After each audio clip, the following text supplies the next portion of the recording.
calls the President of the United States racist in chief, when he says America is a systemically racist country. All of that, to me, casts a lot of suspicion on his tail. Also, Jen, as you and I well know, we went to a lot of MAGA events. The idea to me that there was a crowd of MAGA people who were shouting racist insults at him, that does not comport at all. Don't believe it at all. Any of my experiences Steve, I was there. in MAGA crowds. I wasn't in the Capitol, but I was close by. I didn't see anything like that. These people were very positive, and I get this a different situation at the Capitol, but come on, not the majority. Well, joining us now to weigh in on all of this is the host of the Newsmax Daily podcast, the one and only Rob Carson. So, Rob, did you watch any of that hearing yesterday? I heard Kinzinger's performance is already getting Emmy buzz.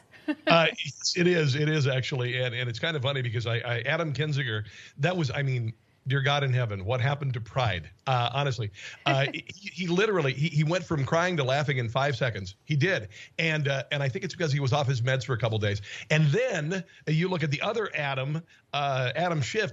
I believe that a congressional aide was chopping an onion near him. I think that's what happened. I think that's why he was able to bring the tears up, because honestly, he's not a very emotional person. Maybe he got some acting lessons from Jussie Smollett. What do you think? I'm thinking you're right. Honestly, it is. This is such a kangaroo court. They should have Crocodile Dundee asking questions. It's really just absolutely ridiculous what I saw yesterday.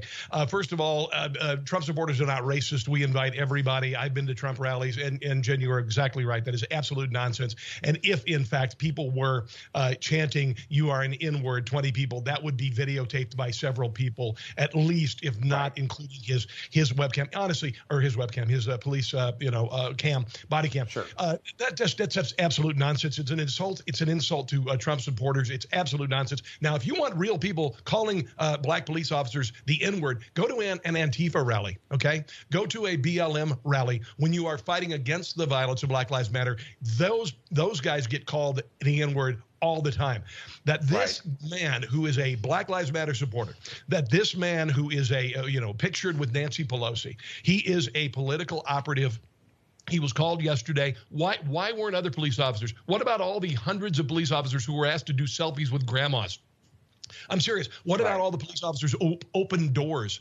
You know, I remember one of the most telling things that I saw about the Capitol insurrection, supposedly that's unarmed, is that people were able to go in and tap out the glass right above the doorknob, reach in, open the doorknob. I have better security in my house. Okay, seriously, I have better security at my home. This is nonsense that people were able to get into this building. If they went down to the National Mint, if they went down to the FBI, they would have never gotten in. So I don't know. I think this is all questionable, and they chose 4 officers, selectively, most probably politically. And this guy's nakedly political. And the reason why he was chosen is because he was just that. Well, Rob, there's so much more I'd love to discuss, but they're telling me we got to go. Thank you, as always, for joining us. It's great to see you. By the way, I am complying with CDC guidelines. I am wearing a mask, just not on my face. Where?